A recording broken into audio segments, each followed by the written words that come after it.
तिम्रो नदेपछि पहिलोचोटि भेटाएपछि घुम्ती रोड नके आउनु बेपछि अस्मितालाई भेटाएपछि घुम्ती रोड कि लागिन् र बिचैमा भाड्न रेणुकालाई भने थिए काड बाँड्न घुम्ती रोड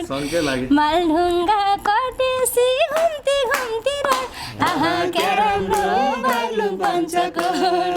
मालढुङ्गा कटेसी घुम्ती रोड आहा क्या राम्रो बाग्लुङ पञ्चकोट आहा क्या राम्रो बाग्लुङ पञ्चकोट रको थिएनन् कोही पनि बाँकी काट्देखि हुमा फैलाई नराखी घुम्ती रोड कोही पनि बाँकी काट्दिएको